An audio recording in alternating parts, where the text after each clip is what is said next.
Shalom, shalom, lekulam. Vamos continuar nosso estudo sobre uma análise esotérica sobre as letras do Aleph Beit. Hoje nós veremos a letra Gimel, a terceira letra do alfabeto hebraico. Gimel se escreve dessa forma: uma Gimel, uma Mem e uma Lamed, pontuada com um Hirik e um Segol abaixo da Mem e um Hirik abaixo da Gimel. Ok? Então veremos a letra Gimel hoje. O significado da Gimel é: Gimel quer dizer caridade, Tzedaká, do hebraico. O desenho da Gimel: homem rico correndo. Então isso aqui tipifica a perna de alguém correndo, apressado para cumprir a mitzvah de caridade, a mitzvah de Tzedaká. Então, ela é composta de duas outras letras, ou seja, isso aqui representa, tipifica o Iod e uma Vav. A sexta letra, Iod, essa aqui, certo? Que é a perna, por assim dizer, usando uma linguagem antropomórfica, ok? Para expressar um significado compreensível. Dizemos então uma perna. O Iod aqui representa uma perna de alguém apressado, o homem rico apressado para cumprir a caridade. Porque a caridade é um negócio do doador. Então, é aqui uma Vav e uma Iod. Como vemos aqui, Vav e Iod. Vav e Iod. A gematria da Vav é 3, o significado é alimentar. Diminuído, ok? Camelo e também é entendido como ponte. Então, vamos revisar novamente. Gimel se escreve como uma letra Gimel, a terceira letra, uma letra Mem, uma letra Lamed. Abaixo da Gimel um Hirik, como nós vimos. Eu sugiro que quem não assistiu ainda, vai lá, procura lá no canal. Nós explicamos não só a vocalização de cada pontuação massorética ou diacrítica, mas também fizemos uma abordagem esotérica ao respeito delas, dizendo o valor numérico de cada uma delas, dizendo também a sua sefirá na árvore da vida, ou seja, sefirá vem de safira, uma vez que a Torá foi escrita numa pedra de safira. E então são 10 mandamentos, cada mandamento corresponde a uma sefirá, cada mandamento corresponde a uma safira, ok? Por assim dizer, que é uma pedra preciosa. A Torá foi escrita numa pedra preciosa, porque ela é preciosa, a Torá é preciosa. Então a gematria é 3, mas também a gematria aqui pode ser 16, já que aqui é um Iod, então o Iod tem um valor numérico 10. Iod é um pontinho, não é? Então, ele tem um valor numérico 10. E a Vav tem um valor numérico 6, também pode ter a gematria 16. E também 3, por ser a terceira letra do Aleph Beit. O significado é alimentar, diminuído, camelo e ponte, ok? Temos aqui as formas, não é só uma expressão gráfica, temos essa forma, temos outra forma de escrever, temos também essa forma de escrever, tem essa outra, e aqui é a forma cursiva, ok? Essa é a forma do Gaon de Vilna, a forma de Vilna, estudada em Vilna, ok? É a forma de impressão chamada Vilna. Desenho. O que é um Gimel? O que é um Gimel? A letra Gimel representa o benfeitor, o doador de caridade. O desenho da letra Gimel é explicado no Talmud, ou seja, na Torá oral, como um homem rico correndo para dar caridade a um pobre. Por que ele corre para dar caridade ao pobre? Porque a caridade livra o homem da morte, e faz o homem prosperar. Então é um negócio do doador. Ele poderia achar que está fazendo só o bem ao pobre, ao dar. Não, muito mais faz a caridade para o doador do que para o receptor. Segundo a Kabbalah, que é o esoterismo judaico, o desenho do Gimel é composto de duas letras. A primeira é um Vav, representando o homem, porque fica ereto ao lado direito. Ao lado direito, ele fica ereto ao lado direito. Do homem está a segunda letra, a Yud. Aqui, ó, a Yud. Ao lado direito ele está ereto, mas ao lado direito está a Yud, que significa tanto o pé quanto o ato de doar. Em nossas vidas, vemos que a parte superior do corpo, acima da cintura, tem uma tendência para o egoísmo, a predisposição de tomar. Nosso intelecto, com frequência, existe por si mesmo, aplicando suas faculdades para garantir suas necessidades. A boca, estômago e o trato digestivo são empregados na absorção de comida e bebida. A porção inferior do corpo, porém, é a parte que dá aos outros. Com nossas pernas, caminhamos distâncias a fim de ajudar outra pessoa. Nossas mãos entram nos nossos bolsos, para pegar o dinheiro que será dado à caridade. O Yud pode representar também o órgão reprodutor, a fonte da semente de vida humana. Então, o ser humano, falando do aspecto masculino, o homem, ele está no nível do doador, porque através do seu órgão sai a semente, e a mulher está no nível de receptor. Então, dizemos o homem é Gimel, a mulher Dalet. Ou seja, logo imediatamente após a Gimel, nós temos o quê? A Dalet. E Dalet significa Dalar, pobreza. E o Gimel significa o homem rico. Então a mulher, ela é um aspecto de pobreza nesse sentido, porque como a lua recebe luz do sol, assim a mulher recebe luz do homem. E ao receber uma semente, ela gera e traz à luz a vida. Então o segredo está do Gimel, que tem um valor numérico 3, significa os 3 patriarcas. E imediatamente na ordem do alfabeto hebraico, após a Gimel vem o quê? A letra Dalet, Gimel, Dalet, lembram? Então, a Dalet tem um valor numérico 4 e está falando o quê? Está trazendo a ideia para a gente de quê? Das 4 matriarcas. Então, o Gimel corre atrás das matriarcas para fazer com que a semente venha multiplicar-se, como o Criador disse, olha, Abraão, você pode contar as estrelas? Abraão, não, é terra, não tem como contar as estrelas, isso é impossível para o homem contar as estrelas.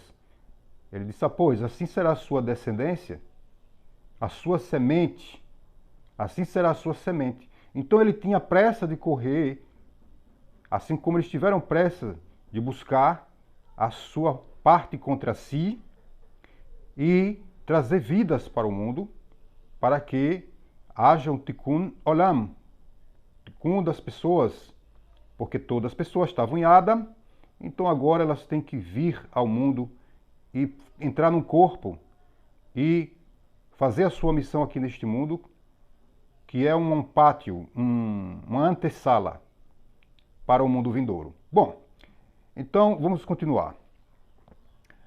Outra sugestão é que, por causa do longo pescoço, o Gimel parece um camelo. Então ele tem aqui, ó, um pescoção, né? Parece um camelo. Então, por isso a razão de também ser chamado de camelo. Gimel vem de gamal. Gamal quer dizer camelo.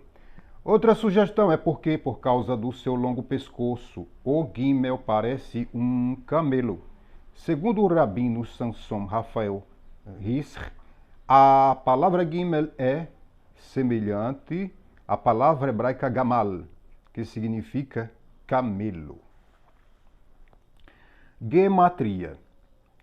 É interessante, eu sugiro, tem um vídeo, eu começo escrevendo lá no vídeo o valor numérico das letras. É bom se alguém tem como pesquisar esses números ou ver lá no vídeo, eu sugiro ver lá no vídeo. Eu coloco lá o valor numérico adjacente a cada letra, porque para a gematria, para se chegar a pesar as palavras da Torá, é preciso saber de cor, porque senão fica voando no assunto, ok, pessoal? Então, quem não assistiu, eu sugiro que vá lá assistir os diacríticos, suas vocalizações, seus valores numéricos, bem como os valores numéricos de cada letra, para que possamos evoluir juntos neste assunto. O valor numérico do Gimel é 3. O Talmud, que é a Torá oral, diz que o número 3 representa a Torá, que foi dada ao povo judeu no terceiro mês do ano de Sivan, ao nosso mestre Moshe, que é Moisés, o terceiro de 3 filhos, sim, porque o mais velho era Aharon, o Kohen Agadol, o sumo sacerdote, Miriam, e ele era o caçula. Então ele era o terceiro, né? No terceiro dia de separação entre marido e mulher, a proibição de relações conjugais, como foi instruído por Hashem. Então, para o Benoah, uma vez que eles não eram judeus até ali, só depois da outorga da Torá, ok? Mas depois da outorga da Torá ainda precisava de um outro requisito, que era entrar na terra, porque para o conceito de povo tem que ter um idioma, eles já tinham, que era o hebraico, que vinha lá desde Adam, Shem, Noah, Abraham aprendeu com Shem na Yeshivá de Ever. Então, eles tinham um idioma já, que era o hebraico, que é o hebraico, mas a gente está falando daquela época no pretérito. Então, eles receberam a Torá, mas faltava o quê? A terra. E só com Yehoshua, então ali, a partir dali, a gente diz que eles eram judeus, porque eles tinham a Torá, tinham o idioma e tinham a terra. Antes disso, estava mais ou menos, entendeu? O conceito de judeu. Mas falando de Abraham ou de Moshe, na época da sua concepção, era uma mitzvah nos Noahid não ter relações sexuais durante esses 3 dias de fluxo severo.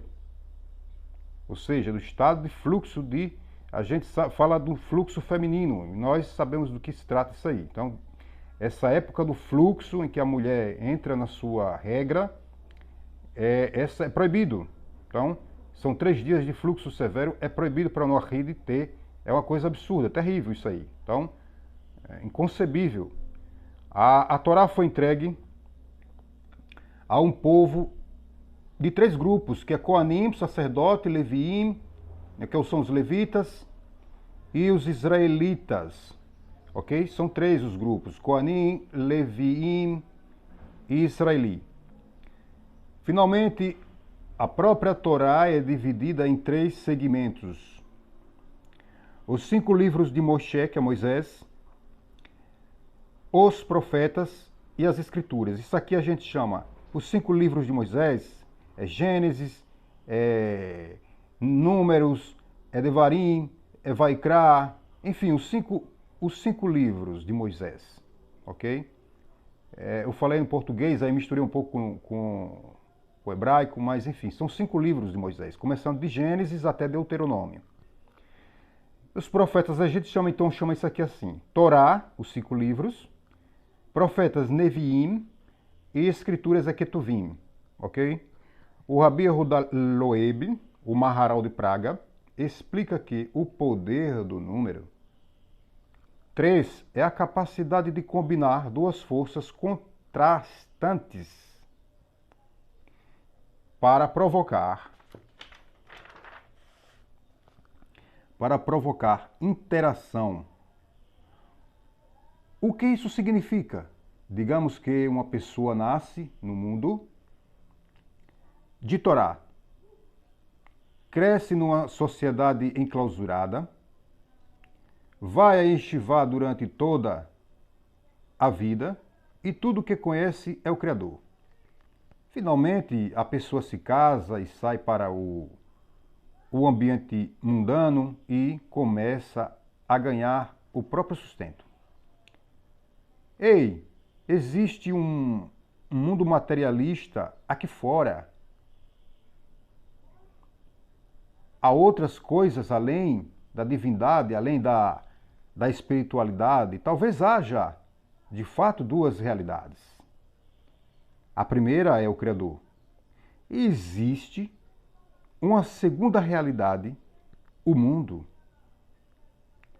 E essas realidades se contradizem. Sim, porque o mundo oculta, esconde, através de cascas que são chamadas klipot, esconde a santidade. Só grandes homens, pessoas muito instruídas na Torá, que tiveram um grande trabalho na Torá, estudando-a profundamente, com muito esforço e devoção, conseguem perceber o divino na coisa bruta, na matéria bruta. Mas isso exige muito trabalho.